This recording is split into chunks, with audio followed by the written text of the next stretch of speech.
Assalamualaikum warahmatullahi wabarakatuh. Perkenalkan, nama saya Risma Eka Febrianti, NIM 430 2019 0057. Saya membuat video ini guna memenuhi tugas UTS Manajemen Pelatihan Dakwah yang diampu oleh Bapak Muhammad Mustolik Alwi. Pertemuan pertama membahas tentang pelatihan dakwah. Manajemen berasal dari bahasa Inggris to manage yang artinya melatih. Manajemen adalah upaya mengatur atau mengolah suatu kegiatan agar tercapai dengan hasil yang diharapkan. Fungsi manajemen berfungsi merencanakan, pelaksanaan, dan evaluasi. Kegunaan manajemen yaitu menunjukkan cara arah pelaksanaan yang baik, mengurangi hambatan agar tercapai tujuan. Pelatihan berasal dari bahasa Inggris yaitu training, yang berarti suatu kegiatan linihang bertujuan mengembangkan suatu sumber insani untuk memperoleh efektivitas pekerjaan serta hubungan dengan organisasi menjadi lebih baik. Fungsi pelatihan: yang pertama, menambah kemampuan. Yang kedua, menimbulkan perubahan kebiasaan bekerja. Dakwah berasal dari bahasa Arab du'a mad'u. Dakwah adalah motivasi manusia untuk menyebarkan kebaikan dan mengajak mendekati yang ma'ruf dan menjauhi yang munkar.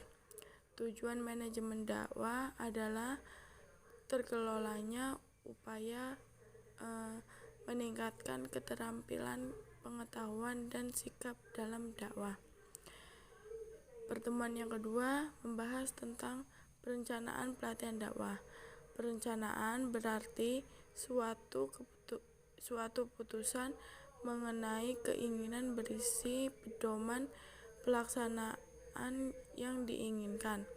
Pelatihan adalah mengajar seseorang agar mampu melakukan sesuatu. Dakwah adalah motivasi manusia untuk menyebarkan kebaikan dan mengajak mendekati yang ma'ruf dan menjauhi yang mungkar. Kesimpulannya, perencanaan pelatihan dakwah adalah suatu proses yang berkesinambungan dalam menentukan pelaksanaan dakwah agar tercapai dengan baik. Tahapan perencanaan pelatihan dakwah ialah: yang pertama, studi penjajakan pelatihan dakwah. Yang kedua, identifikasi kebutuhan pelatihan. Yang ketiga, merumuskan tujuan pelatihan. Yang keempat, merumuskan sasaran dakwah. Yang kelima, menyusun kurikulum dakwah. Yang keenam, menyusun silabus dakwah. Yang ketujuh, memilih pelatihan dakwah. Yang kedelapan, menentukan jadwal pelatihan. Yang kesembilan, mencermati biaya pelatihan. Pertemuan yang ketiga membahas tentang pengorganisasian pelatihan dakwah. Pengorganisasian pelatihan dakwah adalah suatu proses pengelompokan orang, alat, tugas, tanggung jawab, wewenang sehingga tercipta suatu organisasi yang dapat digerakkan dalam suatu kesatuan dalam rangka mencapai tujuan yang ditentukan.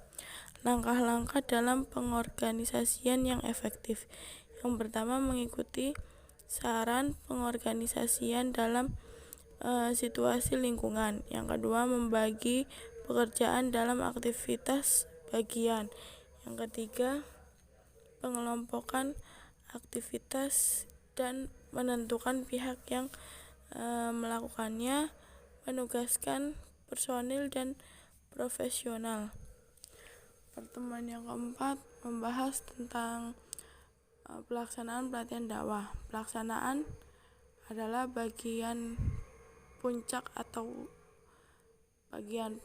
dan utama dalam proses pelatihan dakwah. Ini merupakan rangkaian utama setelah perencanaan dan pengorganisasian.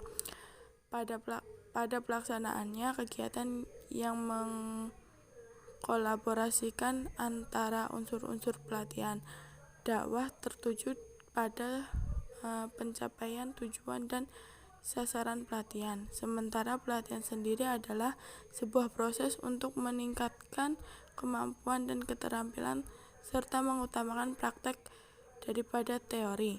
Sekian dari saya. Wassalamualaikum warahmatullahi wabarakatuh.